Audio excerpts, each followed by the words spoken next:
It's Nolan. Now, before we get started, make sure y'all hitting that like button. Make sure y'all sharing it on your respective platforms. Let somebody know what we're doing today. Now, let's get into the show. Southside. I'm some more label, grinding straight from the dirt. Double my grind, just a triple my word. Rocking the same clothes from the first to the third. Say what you want. Motivated by grace, but I don't like them. It's for the industry and all them haters that comprise it. I own my image and likeness. I'm fighting like Leonidas. To be righteous is key. I had to make my circle tighter, cause they life is the street. I'm from the jungle where you kill what you eat. I love the feast. Taught myself how to cook, it was Franks and butter beans. Hot summers, no treats. Niggas born with no retreat. If they gotta get you, they willing to shoot you right through the priest. That's where I'm raised at. Took day back. Y'all niggas listening to slave rap. Just got my chain back, crafted by Arabs. Wait, I got a blade strapped under the wave cap. My city full of niggas bleeding like a fucking ASAS. So when I say I overcame the odds, I don't pray to God. Watch niggas that was shaving hard, had to take a charge till I came to change the cards. Hey, I ain't got no words for y'all. I don't do the rap beats. I'm trying to get my girl to drop. But I know it's gonna get better than this, for sure. I don't have everything that I want, but if there's one thing that I know, it's gonna get better than this, for sure. Hey, what's going on, beautiful people? It's the kid J Nolan here. Welcome back to another episode of Inside the Industry, your number one source for music, entertainment, commentary, and breakdowns. Hope everybody's doing well out there this evening. In this video, we're going to be getting into the Joe Budden podcast and their reaction to Drake's lawsuit against UMG being dismissed. All right. And the reason why we're getting into this is because, of course, there's that relationship, that frenemy situation between Joe Budden and Drake that's been going on for many years. They both have dissed each other, come back and been cool. You know, there was when Drake was sending gifts to Melissa Ford while she was still on the podcast. It looks like M. Ford is no longer a part of the cast, which a lot of people were seemingly waiting for the day for that to be over with anyway. They've been having Mona, aka Don't Call Me White Girl, on there a lot more. And Joe's been kind of reserving a lot of his opinions on Drake for the last few months, at least his heavy opinions. I kind of felt like he was waiting to see what the outcome was going to be with this case before he really said his full breath of how he felt, especially since his words ended up getting quoted inside the contents of the lawsuit in the amended version of the complaint. So I guess Joe decided to kind of tread lightly based on things of that nature. So now we have a new episode out where they delve into it. And Joe Budden says that he believes that UMG will most certainly punish Drake moving forward.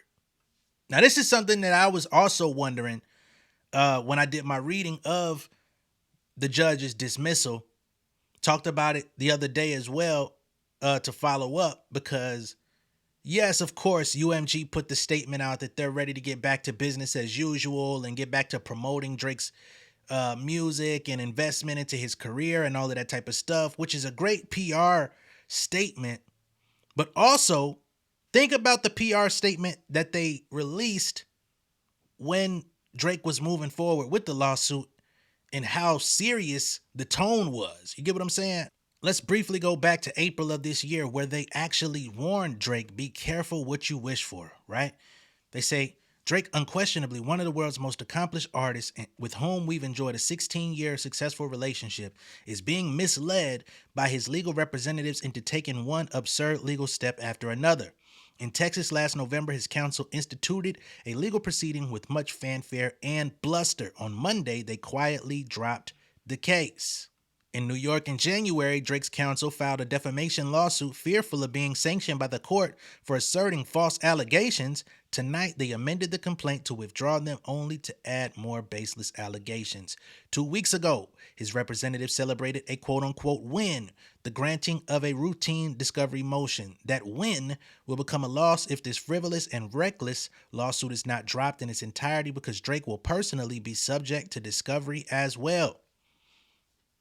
As the old saying goes, be careful what you wish for. Both the Texas and New York proceedings are an affront to all artists and creative expression, which they reiterated after this case was dropped.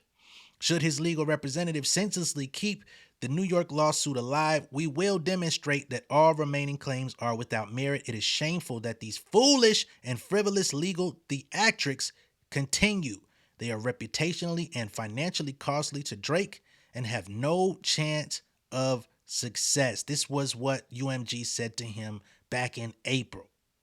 And the be careful what you wish for part is really what stands out, because it's like, you really want to take us to court? You really want to follow through with this? You've been nitpicking and poking and prodding for months, trying to see what you could find. You found nothing, and you still decided to move forward in this costly litigation.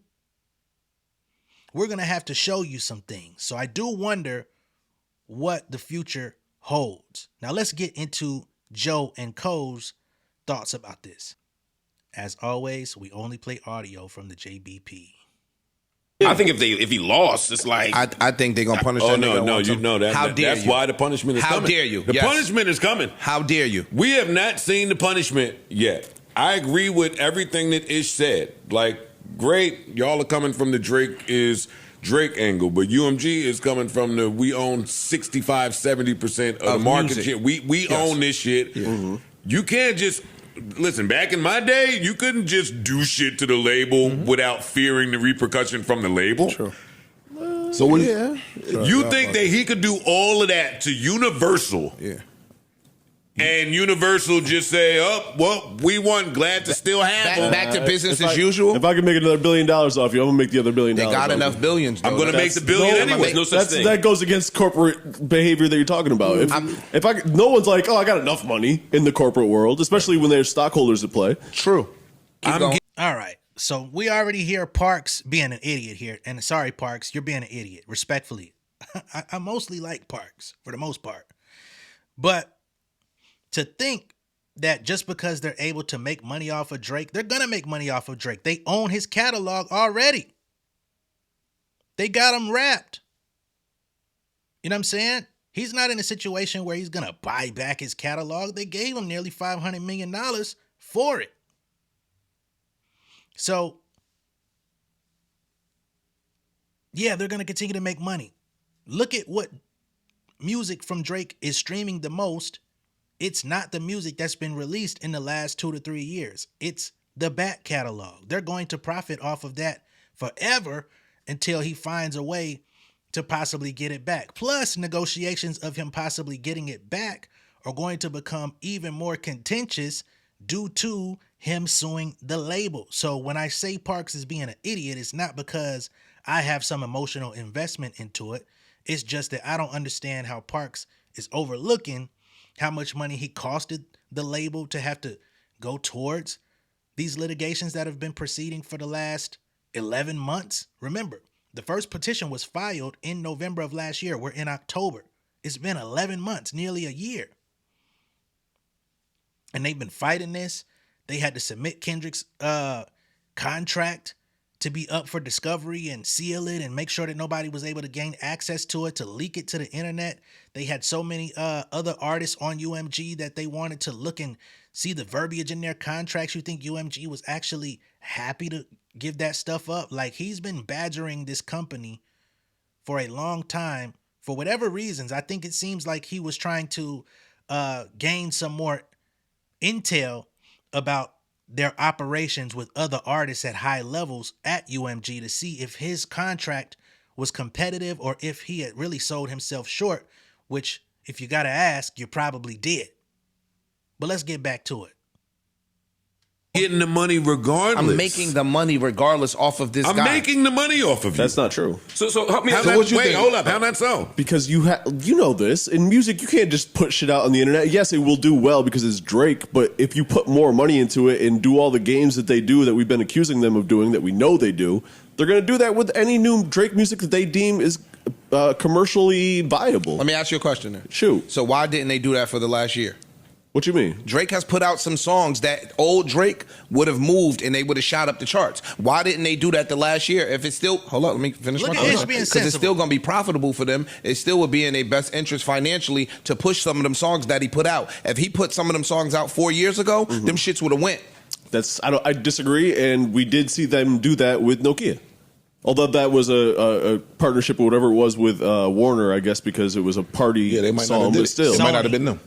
Okay. Yeah, they're going to teach him. I don't know. They gonna What's that look I like, though? Help still me want to understand know that what looks the like. reason. That's what I want to know. Like, why? He sued- Why are we doing it? Even besides it being for revenge or whatever, is it what it was like? You want to show everybody else don't fuck with us in that way? Like, what is the reason? Besides, we're billionaires and don't disrespect us or whatever. Yo, we're bigger I mean, than billionaires. I think it's just levels to life. And when you start trying to climb up certain ladders, them niggas gonna kick the fucking thread. Yo, get your dumb ass back down to where you belong. I disagree. So what does that look like? If Drake puts out an album in 6 months, what do they do with it? Do they not promote Nothing. it? Do they just let not him play the flop. extra algorithm games? What do they do when Let Drake him puts out? flop. And assuming the album is good. If what y'all are saying is true, then throughout this case, they would have supported him. We've heard nothing but mad unreleased music that most people think is good from this Iceman shit. Even the Iceman shit kind of pops up and leaves. We have not seen any definitive evidence in the last year, I'm with Ish, that Universal is committed to spending on the future of Drake. The record labels see a window for you as an artist. So I don't know that they just supposed to continue to believe that he will be what he's been. Nothing that they've done says that they believe he's going to continue I don't to think he be can what be he's what been. he's but that seems to be a different thing, right? That's different. I don't think he can is do it that. that we think your window's closed, so we're just not investing in you because we think you're on a decline, or is it we're going to punish you when you put out new music, or is it both? Yo, It's both. but y'all keep saying that they make. This is what all of y'all say that are the music aficionados. That if you put out something that's, let's say, an 8, a 7. Okay. When they put the machine behind your 7, it turns your 7 into a 10. Okay. That's just what all of y'all say, and y'all all have agreed upon. So if Drake is still Drake, that don't make 10s no more, even if he making 7.5 music, with the universal bump, it's gonna be a 10. And they gonna be making mad bread. That's what y'all have said for the I'm last saying 4 years it's I've the been on this difference podcast. between Nokia and God's Plan. It's the difference between Nokia and Hotline Bling. You will see the difference in the label being with you, lock and key, and the label not being with you. We'll see. Yeah, I'm not we'll even disagreeing. I'm trying to understand. So not being what you like and keep means less marketing, or is it algorithm game? What is the thing that they won't do? It means less of all of it. Okay. It means less of everything. And the funny part that you're saying that, to me, this is my opinion, is that is what he was saying with regards to they not like us. He's saying Did they put extra gas? They He's put their saying, thumb my on the nigga, scale. I was the nigga that I know how the gas works because they put the gas on for me for the last He's 15 absolutely years. right. Everything else was really good. I know what the absolutely fuck right. the gas looks like, so I know when y'all put the gas like on for this song. Not that the song wasn't dope already The song was organically. going. Yeah, the song. Listen was to what I'm great. saying. I The hear song what you're was- saying. He's right though, Bro, the song was already fly. Everybody already took to the song organically. Niggas liked the song the day it came out. Universal ain't even get a chance to light the stove, and the shit was already gone. But I know the signs of when y'all put the gas behind. And it. that's why I didn't like the lawsuit. No, but that's why the lawsuit that's why I makes hated the sense to me. Yeah. I'm gonna pause this here.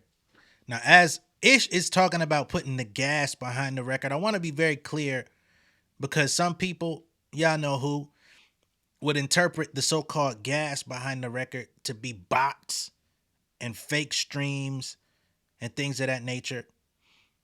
When at the end of the day, the gas is marketing, right? And you don't go anywhere in the music industry, not anywhere substantial, without proper marketing. And marketing costs money. Whether that's even having your music in these TV commercials, all this fucking F1 was using Kendrick shit, NBA, ESPN, all these different channels were pulling different shit from Kendrick. Those are partnerships that you have to approve. You know what I'm saying? Even that stuff, although it may not be costly off top, it's signages. And you got to be at a certain level for them to feel like it, yeah. You know what I'm saying? Especially for these different places. Everybody doesn't get those opportunities. When you look at how popular Not Like Us was on radio and all these different things, like to have a sustained campaign for a record for nearly a year plus, that's going to take some marketing dollars. And it's not illegal to have marketing dollars behind the music in radio, right? That shit been done for the last 50 years, if not longer. So when Drake tries to allege that they're doing something wrong, it only feels like they're doing something wrong because they have decided we're not doing the same shit for you. Right? And that for him feels fucked up. But the part that seems to always get overlooked in this Drake saga is the fact that he was up for renegotiation. Now, it does get talked about on where he goes next. Is he going to go to Sony? But this is the thing. If you're up for renegotiation and you're asking for astronomical money, like they claim he wanted $1 billion, he wanted shares in the company and all this different type of stuff, and you're being irrational in your ask because you're trying to overvalue yourself and play hardball with the label, and they like, hold on, homie. We've treated you well. We've done great business.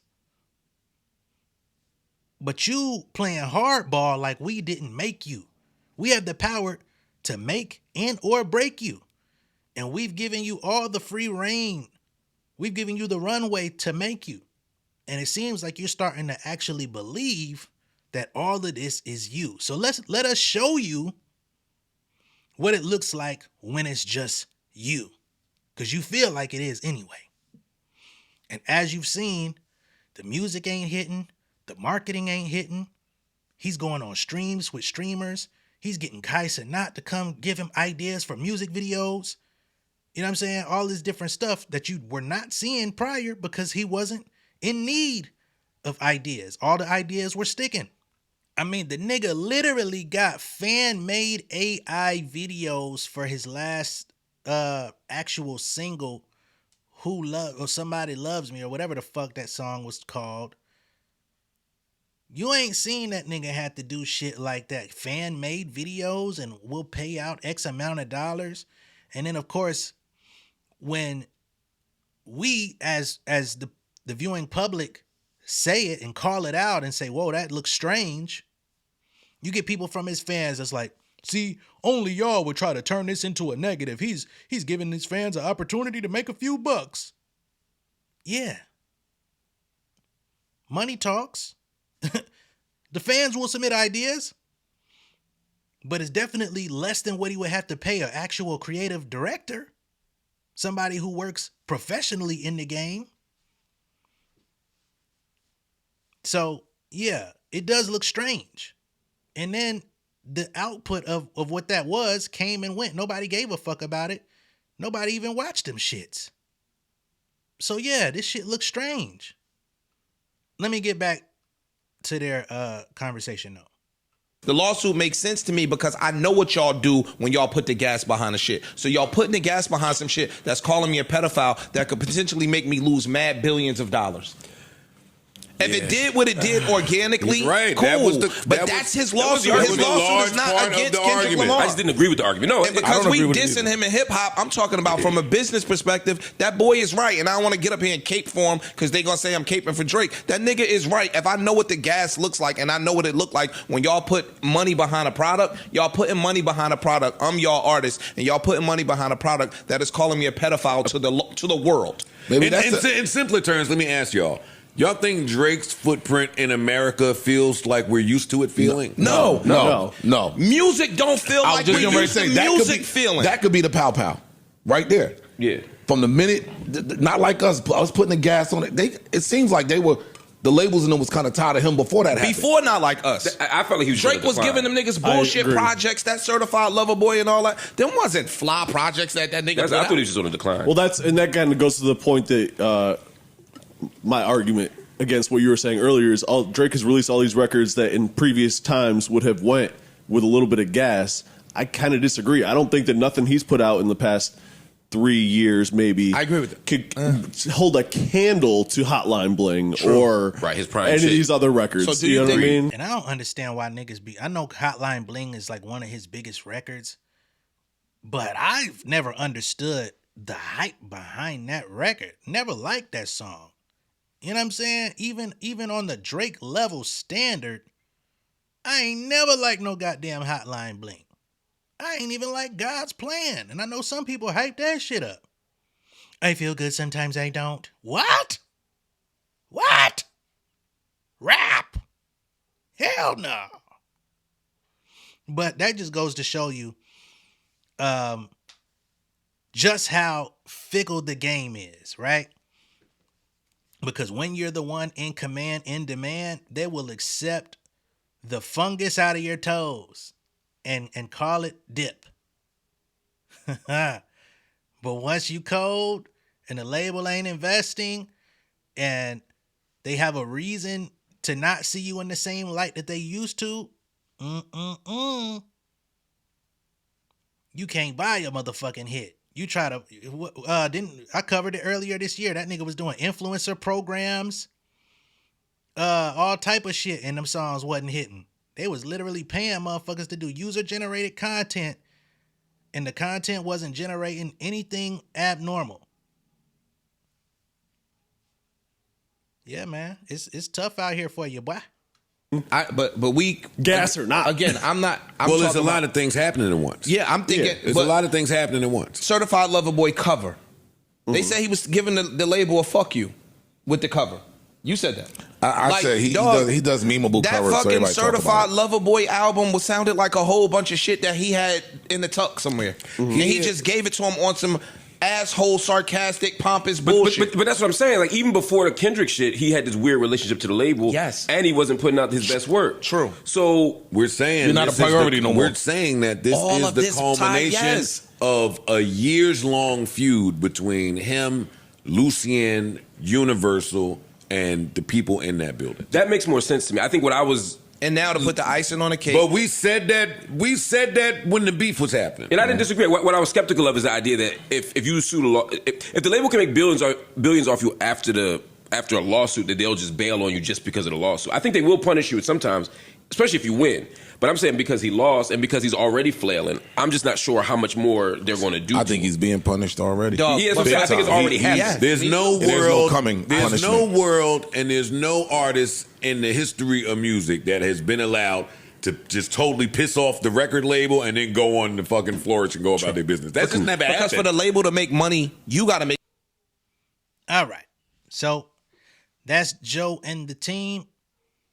We got a couple. I don't know if Mark Lamont Hill was just trying to be a contrarian, to add variety to the Neapolitan. That is the Joe Budden podcast, ice cream, or if he literally felt that. But let's be clear. No matter how connected Drake is through his white side, his Jewish side, and I'm not trying to apply this to anything, but no matter how much he's connected through that, there's still a distinction between who runs the show and who is on stage at the show.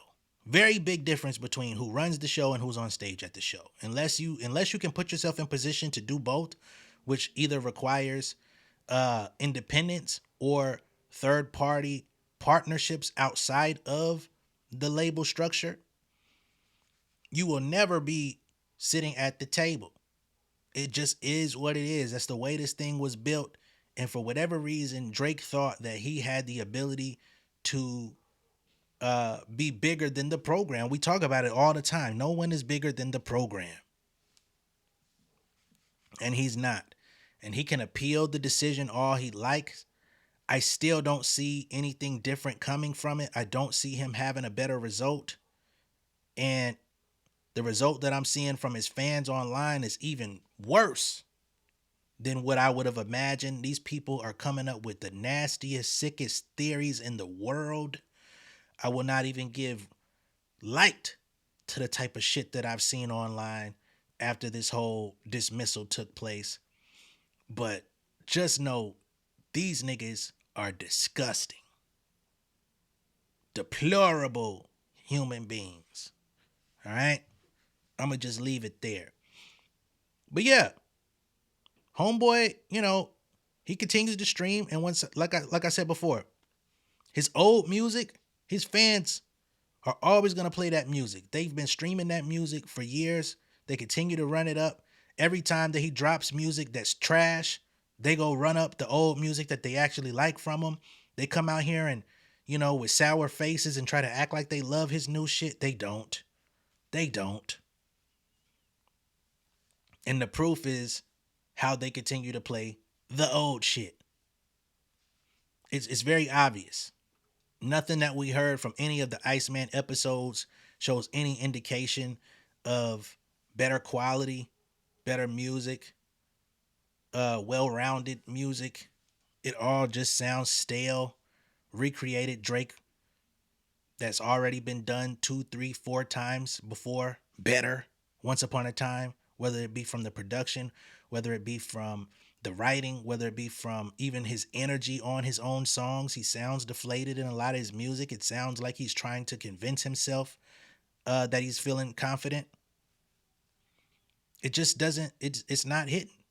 Every arrow that he's shooting is just not hitting the target.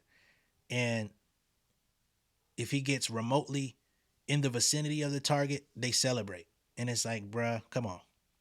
Y'all know better than this. And let's be fucking clear. We just saw over the last week, Taylor Swift dropped a dud of an album through UMG Republic, the very same company that Drake is signed to, Universal Republic. She sold 4 million records in a week off a heap of garbage. Right?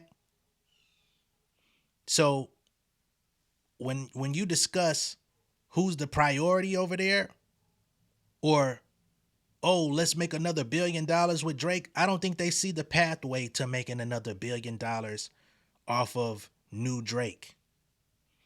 I think they see the pathway of whatever Taylor Swift want to give us, we're going to run with it. You know what I'm saying? Who's next up? They don't give a fuck if it's coming from hip hop or not. Be clear. The money is, follow the money. Follow who's earning over that motherfucker. They're going to go with that. They got an album coming from motherfucking Nicki Minaj, allegedly, in March. Let's be clear. Her last album did 228 off subpar music. I'm quite sure she'll probably move another 200 because her fan is typically just her fan base being that strong, keeping her in that range.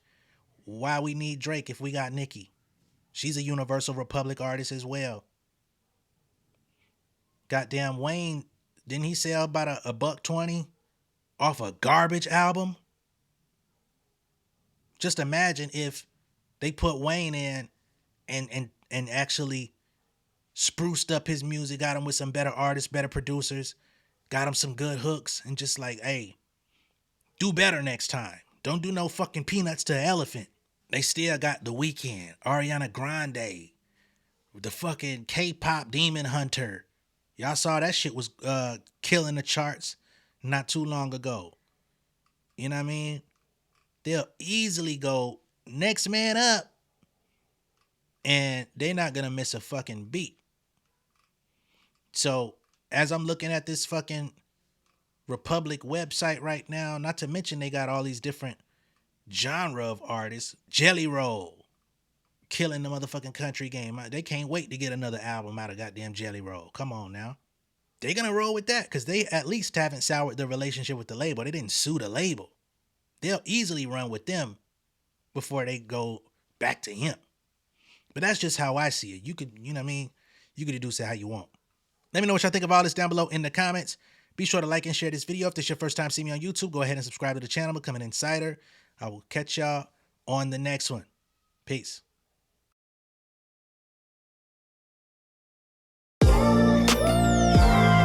Yeah, family over fame in this bitch, yeah. The glory of living righteous is setting in. My street knowledge and education's a perfect blend. Young mogul, independent, I've been setting trends. The first one from my family to be faithfully wed. Fuck niggas and the horses that they riding on. I see this shit from all angles like a polygon. I'll never politic and the drama be piling on. Father and great son acknowledged like I'm Bobby Bonds. Conversation with my lady about the paper route. 5 sit bank accounts every day I make it count. They down talking my commentary for hating now. Well, I can take it cause I'm bodying your favorite now, please. I can do this shit in my sleep. I been writing for these niggas, y'all read it and weep. I been fighting these niggas if you speak on the street. I'll turn your birthday party into New Year's Eve. Don't let me take it there. We ain't playing fair. This the ATL, Southside nigga moving furniture like Wayfair. Life on hold, no insurance for your healthcare. Lifeline gone, so you wanna be a millionaire? Well, let me tell you about this world I built. The women I dodged, the niggas that I read for filth. The sympathy cause consulting for the stacks I built. I had